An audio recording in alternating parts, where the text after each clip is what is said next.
I'm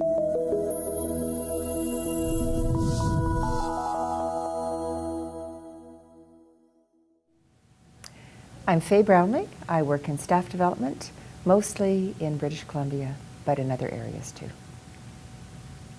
The research is very clear that they have a huge impact on student learning. It makes common sense if you know your target, if you know how you're going to be judged, if you can set a course as to how you're going to make a difference in the learning, if you're working with others to learn the same thing, that will be more powerful for you as a learner. But when you think about not just the really able students, but the students who can get confused in the class or who wonder, is the teacher still talking, or what are they going on about now, or does this count? Not that does this count for marks, but if I do this, will it make a difference? How will it help me get to where I'm trying to do? The more clear and explicit we are with our learning intentions and our criteria and the language we use in the classroom around formative assessment practices, the easier it is for all students to learn.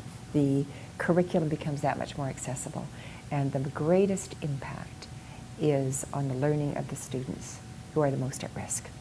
So we think about all those different students that we have in our class, and instead of thinking about them as a challenge, they become part of the mosaic in the classroom that strengthens the class and strengthens our teaching and their learning as we work better and more explicitly with the formative assessment strategies. And then having an application that allowed me to collect that piece of evidence makes it so clear when I'm trying to take this through to reporting about how each of these students are working toward our big ideas and our learning goals of the curriculum as we go.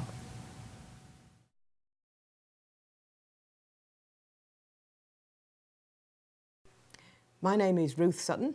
I live in England, and I've been coming to Canada for 15 years now, working with school districts from coast to coast on how we actually use assessment in the classroom to improve student learning, all the practicalities and the principles that go with that. The learning map seems an obvious way to do business. It seems obvious to me. As soon as you define outcomes, then it seems obvious that you have to try and find a way of graphically organising the evidence that would lead you to a judgment about those outcomes. And what's different, though, is this is not the way assessment judgments have traditionally been made in North America. They've often been made numerically. You give children things to do and you give them a mark. And then you add up all the marks and get a big mark and put the mark on the report and think that that's going to help the student or the parent or the family to understand where the student is at. Now, you don't have to be Einstein to work out what the flaws are in that process, because you end up with a mark that can be compared to other students' marks, but it doesn't tell you anything about what the student has got that mark for or how that mark could be improved. But that marking process, that numeric cumulative marking process, is so ingrained in the way teachers do business, and students expect the business to be done, and parents expect the information to be offered to them, that we've got some serious cultural habits to unpick here before we can actually replace it with anything else. And that, I think, is going to be interesting, because assessment in North America is definitely on the move. It's a little, in some cases, behind what's been happening elsewhere, but it's moving. And because of the reporting function, there is a very close connection between what teachers do on this basis and what parents expect.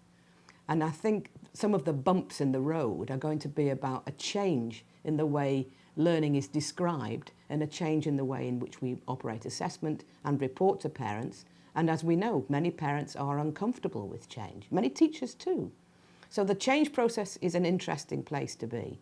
I think in 10 years' time we'll look back and we'll say, why didn't we always do it this way? But right now it feels a little strange, a little new, a little anxiety creating, and we've got to take it slow, we've got to be optimistic, we've got to be very clear about what we're doing and why we're doing it, and help our parents to come along with us. There's a further benefit of the learning map too, which isn't so much for reporting purposes, but for day-to-day teaching purposes. If you've really carefully done your wording, put the wording on the learning map in words that students can understand, and possibly talk to the students about it as you were creating it, then this is something that you and the student together can look at. It's the third point, if you like, between the teacher and the learner, is what it is. Here it is in front of us. Here it is, what are we trying to get you to show us? What's the evidence that we're looking for? And if you clarify those expectations for students, the likelihood is that more of them will understand what it is you're looking for and be able to give it to you. So the learning map becomes a point of conversation between teacher and student. And you can not only say to the student, look what I've highlighted, this is where I think you're up to, but you can also ask the student to look, what's the next one up, the next level up from where you're at now? What does it say? What do we mean by that? How is that different from where you're at now? And what would it take? What would you need to do in your learning to achieve that higher level? So the expectations are clear and progressive. It's not just a snapshot of where the student is. It's a guide, a map for the student about where they need to go next.